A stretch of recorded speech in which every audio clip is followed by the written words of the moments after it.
Kravitz. If you have not followed his Triple H horse racing podcast, you are missing out. It's one of the best podcasts in the country.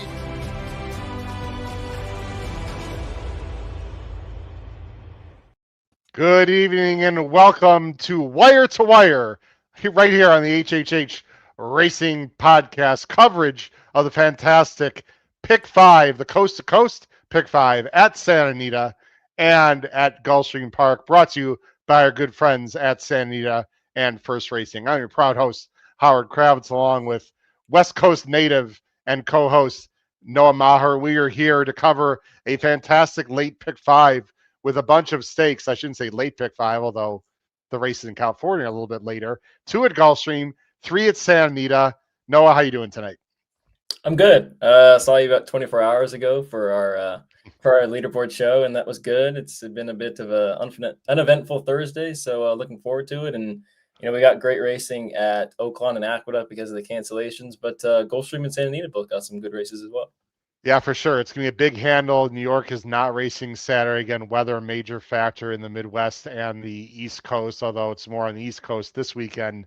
Apparently, from our good friend Jackson Muniz last night, upper 80s in California recently. I'm sure you missed that just a little bit, Noah, as of course you are at in the Midwest there in Lexington, Kentucky. Yeah, we haven't seen any temperatures above about 40 degrees for a couple weeks now in Lexington. So although there is good news because the early next week it's supposed to maybe approach the 50s. So I'm really hoping that's the case. The problem is, there's really going to have to be a lot of sun to get the snow off the ground, and I've been really itching to golf lately. Oof. Not sure if that's going to happen, but one can hope. That's what they make simulators for, my friend. Find that simulator in Lexington and hit that to get ready for the outdoor season. Well, I'll tell you what's heating up, not only the weather, but the races at Gulfstream, and especially Santa Anita. They've got a really good card. Field's a little bit small, slightly disappointed by that, but otherwise a lot of stake races, including the Kentucky Derby Prep, Robert E. Lewis. I always sort of feel like, Noah, that race in particular sort of kicks off the West Coast road to the Derby because it is 2 turns and there's some nice runners in there. Although now that I think about it, that is not part of the Coast to Coast, though, I don't believe. No, is that correct? Yeah. Right. But it's a good race anyway. For sure. Yeah, it is. And I feel like always every year the bigger preps like the San Felipe and the Santa Anita Derby come up a little bit more stronger than what you see early on. But that's just kind of how it goes on the West Coast. And at this point in time, the Baffert contention is a little lighter than we see typical years. I know he was supposed to send 2 out to Oaklawn. Only one's going to make it. But I have a feeling that Baffert's going to be debuting some 3-year-olds here pretty soon, and maybe we'll see him in some of those points races. Maybe we'll see a Justify, a late starting 3-year-old be a monster. We'll see. But Butane is running for Baffert at Oaklawn and Southwest Stakes, and he's got a bunch of runners also running in California as well. We want to welcome everyone who's watching on the Santa Anita X handle YouTube channel, also Gulfstream's YouTube channel, and of course our YouTube channel on X handle. Welcome. Please make sure you hit that subscribe button if you're watching on our YouTube channel. If you're not, why aren't you? Or at least why aren't you subscribed to our YouTube channel? So hit that button, hit the notification bell on the top right, and smash that like button on our YouTube channel as well. We greatly appreciate it. 2 races at Gulfstream, Noah, 3 at Santa Anita. Let's get right into it. The 2 at Gulfstream are going to be the first and the third legs. I go ahead and share my screen. And it's the last 2 races. So there's a little bit of a coast-to-coast Sunset Pick 6 kind of crossover situation, isn't there, Noah? Yeah, I think race 7, I believe, starts the late Pick 3 at Santa Anita. So that one will definitely be both part of the Sunset 6 and the Coast-to-Coast Pick 5 that we're going to be talking about. And then always they've got the last 3 races at Gulfstream, and just how obviously the time zones end up. Typically, either the last race or the last couple at Gulfstream are typically part of the Coast to Coast, and then you get kind of those middle to later races at Santa Anita. For sure. We also, by the way, have a great tip sheet. Look below the video player in our description underneath on YouTube, underneath the video player. Look into our Power Picks tip sheet. Very inexpensive, very profitable. We often do races at Santa Anita and or Gulfstream every weekend and give out some excellent opinions, we'd like to think, or at least very good information. Check that out. It's through Patreon, patreon.com. We also have a great website, hhhracingpodcast.com, at the bottom of the screen. All right, race 11, Noah, at Gulfstream kicks off the coast to coast. It's 6 furlongs on the dirt. It's on allowance optional claiming 25K. It's a field of 8. Pretty wide open betting board, as you can see. The Moorline favorite is a fast horse, lives up to his name, Fast Town, for Will Walden, who's having just an incredible last, I would say, year. He's really an up and coming trainer. And David Egan, who's also having good meet, takes the mount, sort of more known for his turf efforts and ability, but he can certainly win on dirt. Let's see what we're doing here to open up the first leg of the coast to coast on Saturday. Let me bring up the banner right here. I'm going to go 3-7-1. You're going 1-7-2. I don't know if you're a fan of University of Maryland, but you're going with Terrapin Station for Dale Romans and Corey Lannery. What say you about this turtle? Because that's what a terrapin is. A lot of people don't know that. Good to know. Yeah, this is one of 2 runners for Dale Romans in here, and this is the one that Lannery actually jumps on. The 5 has been off for a while, and I think Gaffley was right in that one. So could be kind of a telltale sign that Lannery's here. But he was just one that I wanted to give one more try going that traditional sprint distance. Look at some of his other, traditional sprints earlier on in his career. He fired and won on debut, which is typically not something you see from the Romans barn, and thought enough of him to throw him in the Bowman Mill, which is a late 2-year-old listed stake at Keeneland, typically produces some pretty good runners, some pretty good sprinters going forward into the 3-year-old year. And then I think you could excuse the second start at Keeneland just because he'd been off for a long time. He was 31-1, part of a wicked hot pace. And then his other traditional sprint race was going 7 in November at Churchill, where he just got an absolutely brutal trip, steadied back, and then made another run, almost got there, only lost by a length. And I want to be a little more forgiving of the 2-mile races that he tried. I think those fields were better than what he's facing today. The 3rd-place finisher in his race 2 back came back and won, and then he lost to Time to Win last time, who was a Chad Brown runner who broke his maiden with a 103 buyer. So those, I think, even though they were similar level to what he's going to be running, I think those fields are a little better, and he's been losing ground in those mile races. So I wanted to give him one more try going 6 furlongs. I agree with everything you said. I think he's interesting. I've got him 3rd. He doesn't have to be too far back. There's a concern that, well, he'll be too far back. In that mile race at Churchill, he was up close after the first fraction in 22-2. So I think he figures to sit a real nice trip. Is he good enough? That's a whole other question. But I've got him in 3rd. No, I think I like your pick. I think it's very interesting. He's 7-2 morning line. I did not have morning lines, by the way, when I made my picks. There's 2 main speeds in this race, and I don't usually pick them 1-2 as I show the time form pace projector here. It's got the 3 and the 7 there on the top right-hand side of the screen. Not in a blazing pace, but sort of 1-2. I'd be happy in general, Noah, if it's that way around the track. I just have a feeling it's going to be that way. Fast Town, the number 3, is quick. 1:22 early time from U.S. pace. Ran well over the summer. Didn't run great last time in August. That was for Rudy Brissett. Now is Will Walden. Blinkers on, has been working very well. I'll be curious to see the workout report because times are one thing and the actual report is something else. I know how high in regard you put our DRF Clocker reports in. So we'll have to take a look at that and see what it looks like. But I don't know. He just feels like if he breaks well and comes back, he's already running 88. There's no reason why he can't run faster. I think he's loose if he breaks well, puts the blinkers on. Tracking him is going to be Latch the Hatch.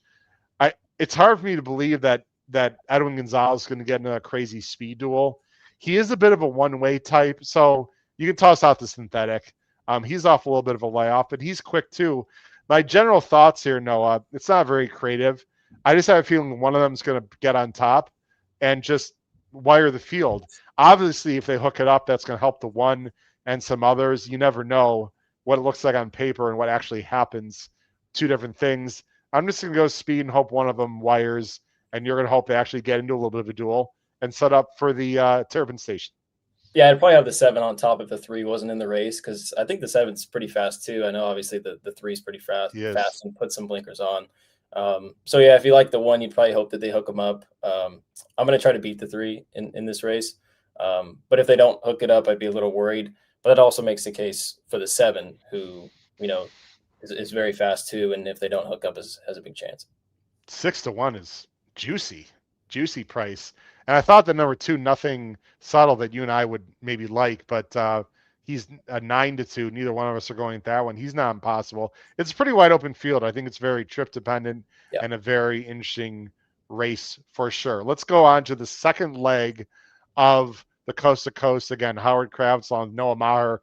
We're here covering First Racing's Coast to Coast $1 base, retail only, pick 5 on Saturday, of course, 2 at Gulfstream, 3 at Santa Anita. Let's go to Santa Anita race 5. That is the second leg, is the Thunder Road Stakes. I know you cover these races on Pacific Horse Players. Everyone should check that out. What episode number are we up to, Noah? They can go on to our website. That was 65, I believe.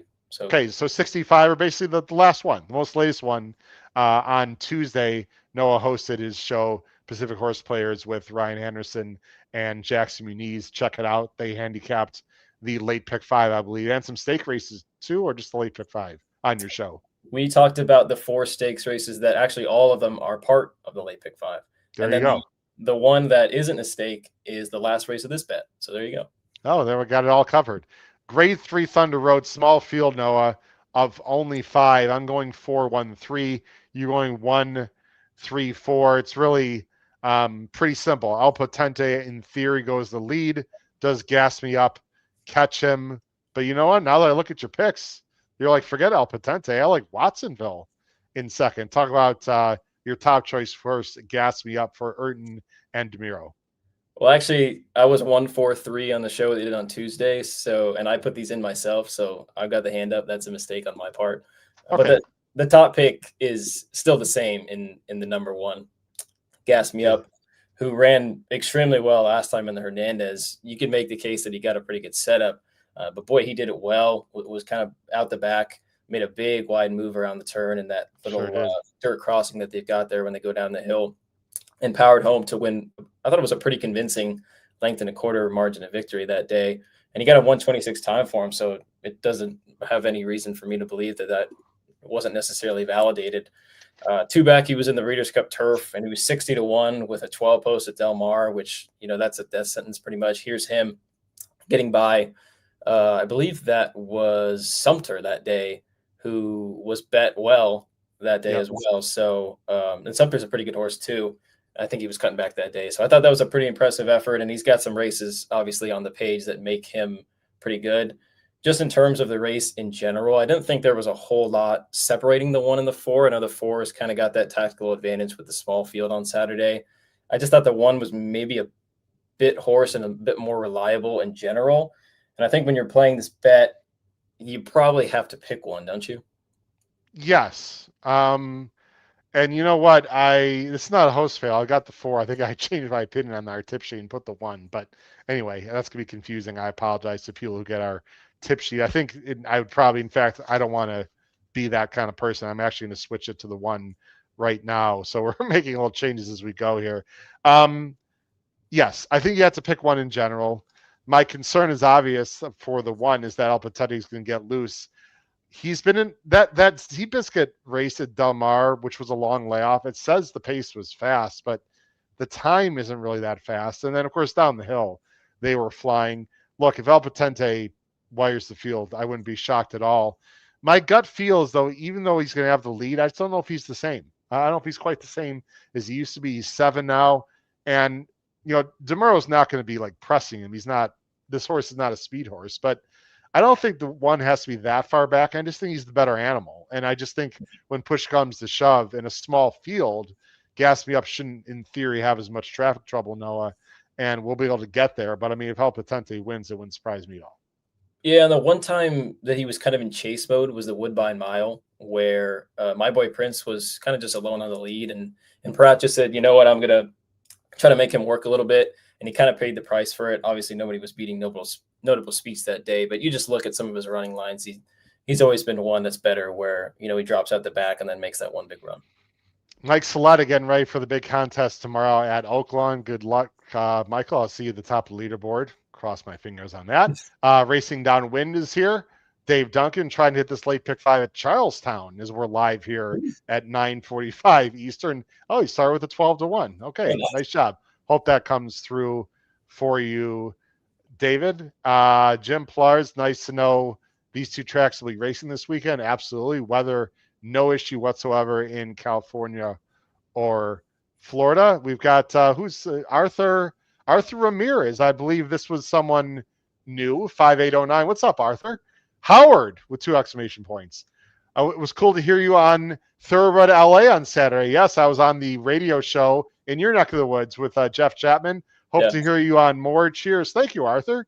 Really appreciate that. Yeah, Jeff Chapman invited me on, and really do appreciate that. Had a great time on that radio show. You know that you've listened to that show before because of you live in the area, or you used to live in the area. Yeah, me and my dad have been listening to that show for a long time. I know he was kind of the one when I first started getting into the game. That was something we'd listen just because they have it on the same radio show as the Angels, and we were Angels fans growing up. So, they promo all that good stuff over there, and it's always a great show. Love listening to it. Who would have figured that you and I would know each other when you were listening to that show when you were X amount of years old, like a long time ago, and now I was on the show, like just a weird 6 degree of separation kind of thing there. James the 7 MV. Nice to see that Noah finally has a wall on display. Well, you've always had a wall. You just didn't have much of a display. Yeah, just some stuff to round it out because I always had that Masters thing up for a couple of weeks, but just been busy with the weather and stuff. So good to get that stuff up. All right, so it's either Gas Me Up or El Patente. Maybe did you fancy Watsonville at all? I know you've gotten. I mean, any chance or just a 2-horse race? I needed somebody for third. I honestly wasn't a huge fan of him going into the race last time, and I thought he ran a little better than I expected. But I just think the 1 and 4 are probably a little better than him. I agree. We'll show our ABC tickets at the end, though, because ticket construction is absolutely crucial, especially in a situation like that when you basically have a 2-horse race. Do you just single? Do you use both of them, etc.? We'll talk about that a little bit. Let's go to race 12. The last race of the day at Gulfstream, the third leg of the Coast to Coast Pick 5 is allowance optional, claiming 75,000. They're going 7.5 furlongs. That's not a distance they use too often at Gulfstream. It is that way because of the placing of the rails, which are out at 38 feet. So the turns are a little more gradual, might help speed, might not. We'll see. Morning favorite is the number 2, Wine on Sunday, who's racing on a Saturday for Brian Lynch and Mario Gutierrez. Let's see where we're going in leg 3 of the Coast to Coast. We're chalking out. I'm going 278. You're going 298. And we'll talk about this with our ABC grid. But look, you can only do what the tracks give you. You and I both know we like to try to go price hunting in certain situations. Wine on Sunday just looks like the best horse, even though he just broke his maiden. He's just simply faster than everyone else, and that was only his first start.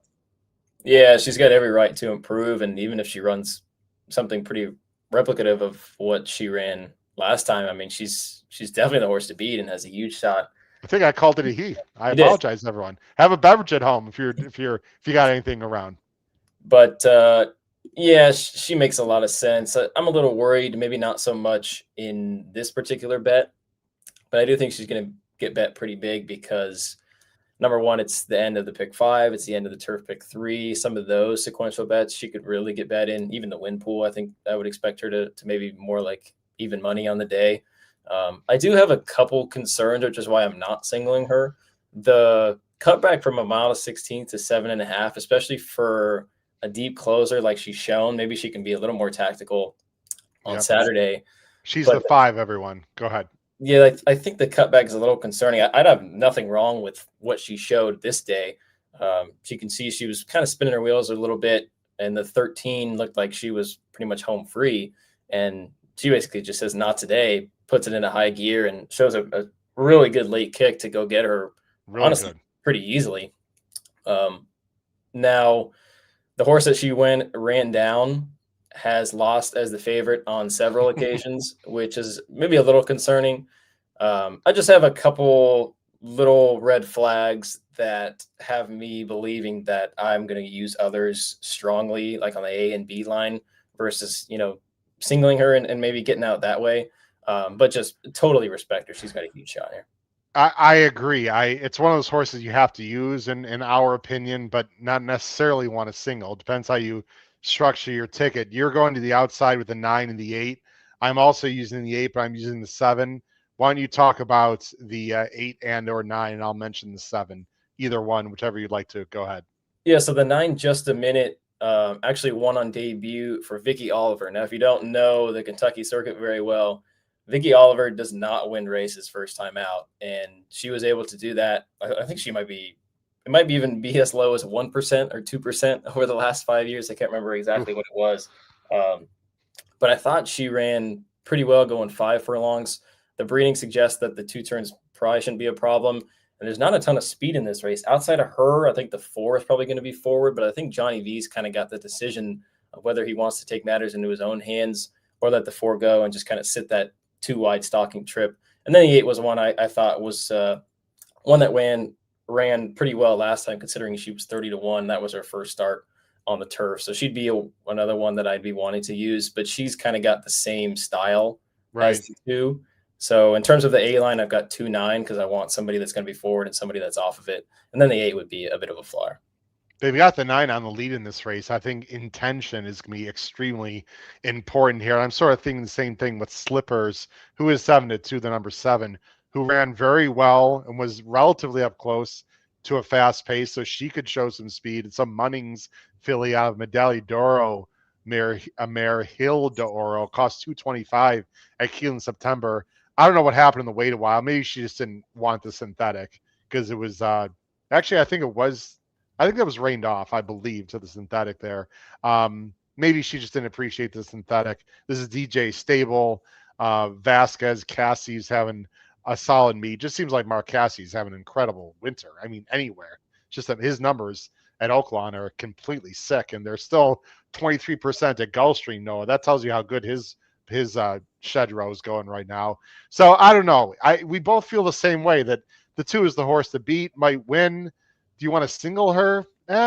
Maybe not. Well, we'll see what our tickets and what people think at home, but you can definitely get some value if you beat Wine on Sunday, who is racing on Saturday in the Turf Pick 3. Speaking of some bets, by the way, at Santa Anita, it's not just the Coast to Coast and Turf Pick 3. They've got a lot of great bets at Santa Anita. Let's look at their late Pick 3 and the Daily Double at the Great Race Place. Now offered at the Great Race Place. $3 late pick 3 featuring the last 3 races. $5 late double on the last 2 races. Both with a player-friendly 15% takeout. Every race day at Santa Anita Park. That's my Frank. They're going to have to change that. No more Frankie. Yeah. It's unbelievable. And he wins his last race that he ever rides in, or one of his last races, a Group 1 in Brazil, I believe. Very, very cool story. Let's go on to leg 4. Now, leg 4 and leg 5 are back at the Great Race Place. It's races 6 and 7. It's the D. Wayne Lukas. Okay, I'm taking him off the screen. It's the D. Wayne Lukas is race 6, grade 2 for the girls. 7 furlongs, field of 7. There is a monster in here. Number 5, Splendora, Breeders' Cup filly and mare, Dirt champion, comes back. Baffert, JJ, 4-5. Let's see what we're doing here. Are we just going to take the easy road here? And yeah, we are. 5-7-3, 5-7-1. If she loses, Noah, I know this is not the biggest fields here in the Coast to Coast Pick 5 on Saturday. If Splendora loses, that is definitely going to boost up the price. Even if Formula Rosa wins at 5-2, you've got to believe, I'll throw out a number, 65-75% of tickets are going to be singled through Splendora. Yeah, there should be more of a discrepancy in terms of tickets alive if Splendora were to win versus Formula Rosa, rather than the morning line or the win pool by the time they go off would suggest. Mm-hmm. Just because, Splendora won the Breeders' Cup. She's a well-known name and obviously very talented and probably should win the race, frankly.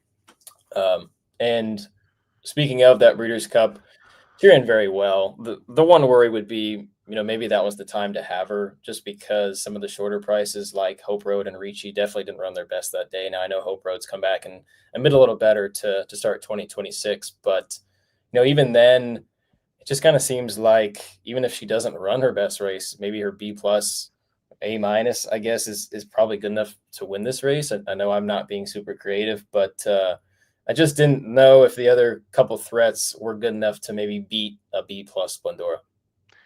I feel like these sprinters, especially for Baffert, sort of come and go with their peak efforts. I mean, she was amazing in the Tranquility Lake, and she was great in the Breeders' Cup Sprint. I know she's been working well.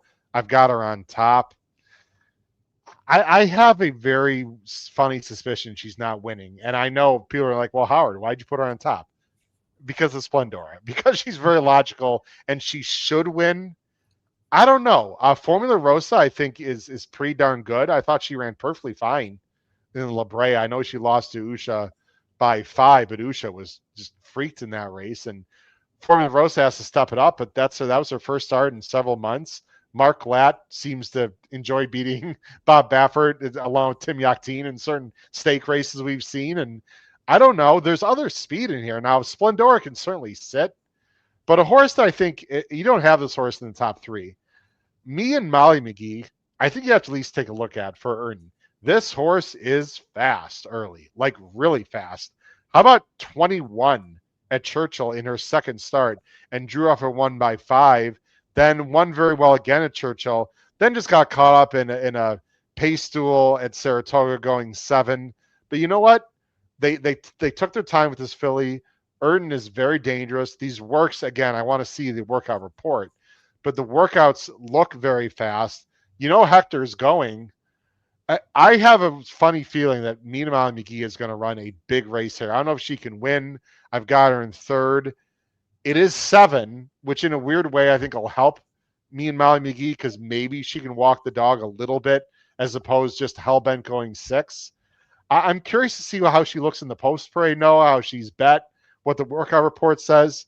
I know I've got her 3rd, but this would be the sort of surprise package if someone were to upset. No, I don't mind her. I think you can make the argument that maybe she's a little reliant on Lasix just because she didn't have in the test and ran completely awful. But that might be a little blown into proportion because that was a pretty fast pace that day, and clearly something happened because we haven't seen her since. But she's been consistent on the work tab. I would have to think that they're going to be on the lead, so Hector's going to be able to dictate things up front. Maybe it's a starting point, but maybe it's a starting point for Splendora too, and I don't think she's impossible. Yeah, and we didn't mention Simply Joking, who's run some big races. I like her. I think it's a tough spot. I don't like the rail necessarily, but she was not that far off of the 7 Formula Rosa. So I mean, if you like Formula Rosa, why wouldn't you like Simply Joking at twice the price there? Unless you just are completely against Kimura or the rail. I don't really think either one is really a hindrance to Simply Joking. So anyway, very interesting race there. It feels like you could play very cheap in single lot, but not necessarily. Let's go to the last race of the Coast to Coast Pick 5. This is not a stake race. This is race 7 at the Great Race Place. Optional claiming 20,000. They're on the turf going a mile for Calbreds. It's a field of 8. Another relatively strong Maury Lane favorite in the number 7, Warm Sun and Brew. Wow, that name just makes me. I'm already warmer right now just thinking about that name because, man, I know, I know I'm in Chicago. Okay, it's cold. It's the winter. Can we please just give me like 35 or like even, God forbid 40 degrees? Just give me that. I'll be happy. Anyway, Warm Sun and Brew is a possible winner here at 9-5 for Glatt and Freysu. Let's see how we're closing it out.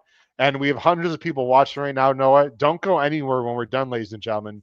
We're going to show our ABC grids and talk a little more ticket construction, which is equally, if not more important than your handicapping opinion. I am going 7-4-2. Noah is going 7-2-3. Again, I'm not ashamed or embarrassed by picking chalk. Let's just say I personally, don't want to speak for you, not real proud of it. But again, I'm not going to throw out a 7, 8, 10 to 1 shot. Know that I don't like. It's not fair to you. It's not fair to the viewers or listeners. And if I like a chalk, I'll just take it on top. That doesn't mean I'm going to go chalk, chalk, chalk, chalk, chalk. in ticket construction in the coast to coast. Talk about Warm Sun and Brew for Glatt and Freysu. So Warm Sun and Brew was actually entered in the same race that the 1 and the 2 ran on January 10th, and he drew post 12, which is why I think they ended up scratching that day. I don't think anything was wrong because they ran 5 days later in that 6 furlong sprint race on the 15th, and the horse that won the race just had everything his own way up front. The rails were way out that day. Nobody was making up a ton of ground and just kicked away from him. I thought Warm Sun and Brew honestly ran pretty well to run second and earned an 81 buyer, which is better than a lot of what the field has earned in this race. But I think getting back out to that mile distance is going to suit him pretty well. You know, he's kind of the outer speed per se. I know there's some speed from the 1, 2, and 4 to his inside. So it just kind of seems like Freysu, who's back from injury, by the way, so good to see him back, is going to be just sitting a really good stalking trip. And then Freysu is kind of going to be able to negotiate things as he pleases. So you agree with this time form? I think the rails are out a little bit Saturday. Let me check that out. It's Anita. No, they are not. No, they're not. The rails are actually down. So I don't know if that means anything for anyone at home, but just want to mention that. Yeah, it looks like he's just going to sit off the 4 and just go by again. When a horse looks logical on paper, no, that's one thing. When he looks logical, or she on paper, and looks like they're going to get the trip, that just even adds to the likeness or the likability of Warm Sun and Brew. I've got this one on top. I got no complaints. I do have the number 4 Straight Up Country in second. I just think I agree with the time form. I think this one's going to go to lead. I just think Warm Sun and Brew is better. I don't really have a lot of creative thoughts there. There's a lot of horses I really don't like, Noah. I've got the 2 and 3rd, Sir Percival. Maybe this one can step up. It's paired up. Buyer top 75. Could take a step forward. I think he's the alternative of the race. You've got Cardiff Crack there I'm assuming that's more of a filler to round out your try. Talk about Sir Percival, and then we'll show our ABC grids, my friend. Yeah, I've had some talks with our good buddy Jackson, and he's made a cogent argument for the 2, who I went back and looked, was actually a vet scratch on November 8th, and then was gelded not long after that. So I think just a lot was going on. They wanted to get him back on the track.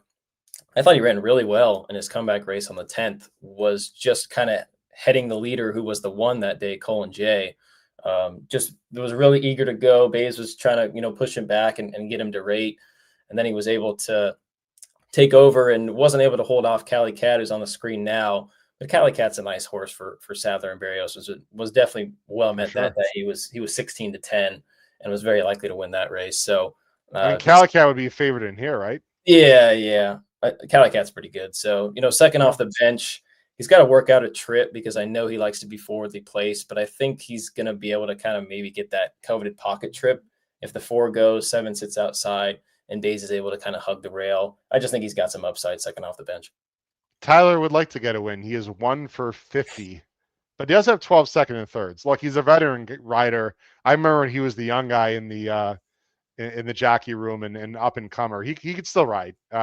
He just doesn't get a lot of great mounts, to be honest, but he's still capable. So no, let's do this now. People are wondering how to know with all these lower prices, what do we do from a betting perspective? So we try to do this on every coast to coast show. I'm going to try to make this a little bit bigger on the screen, which I'll bring up here in a second.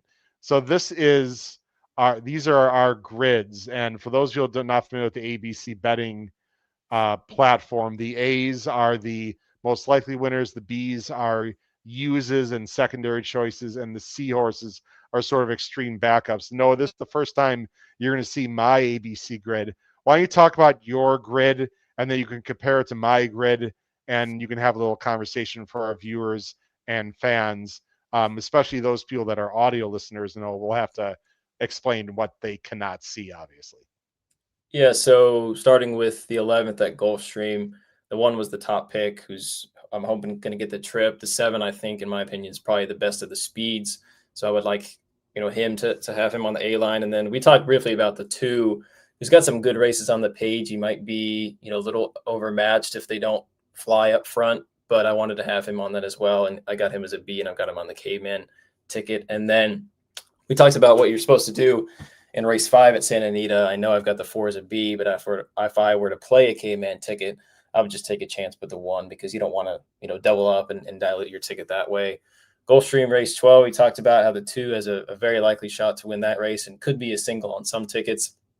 I'm going to use the 9, who should have the tactical advantage, also as an A. I talked about how on that A line, I want someone that's going to be forwardly placed and somebody that's off of it. I don't want to have 2 horses on the same line that are going to have the same style. And the 8's got the same style as the 2, so it doesn't really make a ton of sense for me to have those 2 on the same line.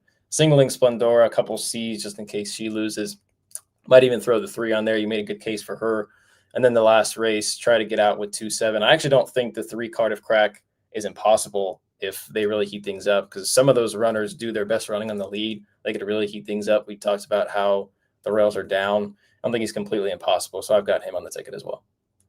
So I want to explain to everyone, especially they can see the screen. I do in leg 2. So I'd go with the logical 4 in the first leg at Gulfstream. That'd be my biggest spread.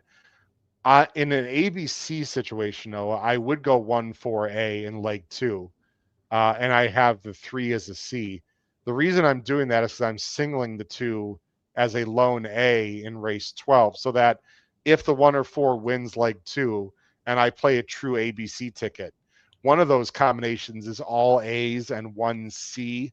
So I would have 7, 8, and 9 that I'd be alive to still in my ABC ticket if the 1 or 4 won. So because I have many C horses in the Gulfstream Race 12, that's the reason why I have the 1 and the 4 in Santa Anita as A's in leg 2. I want to be clear, though, if I were playing just a straight Caveman ticket and not an ABC Noah, I would single one of those on a main and back up with the 4 only on the other. So again, this is a whole other conversation we can have, but in an ABC situation, I'm going to use both at 1 and the 4.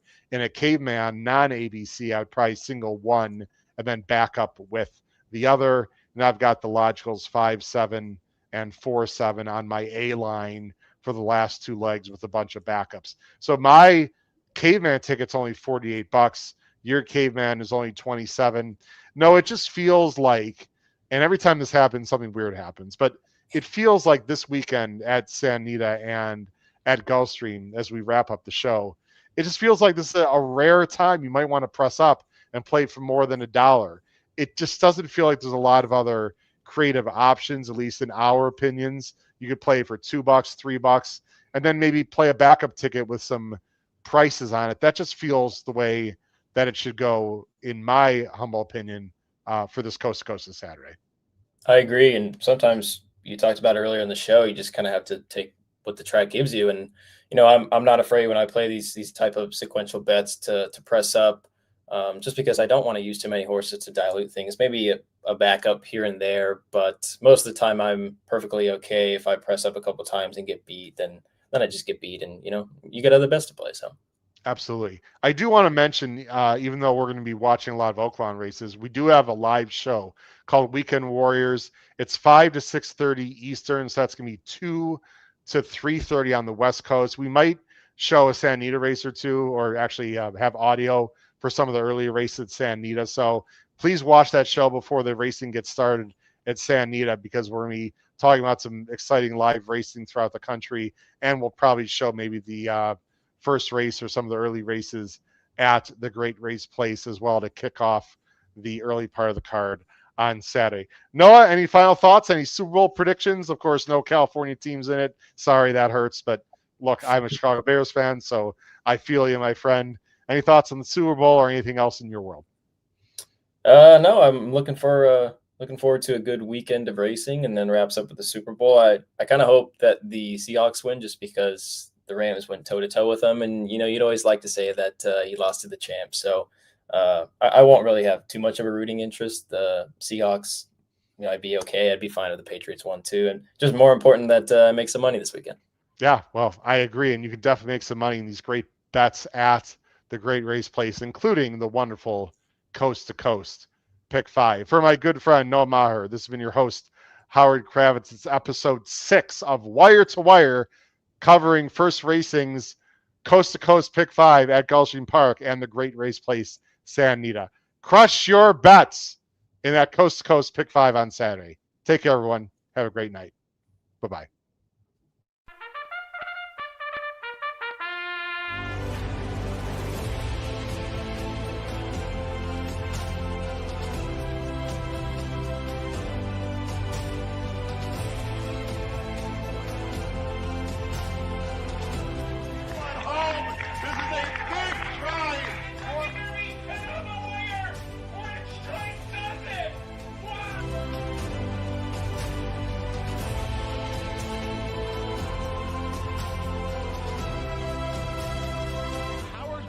If you have not followed his Triple H horse racing podcast, you're missing out. It's one of the best podcasts in the country.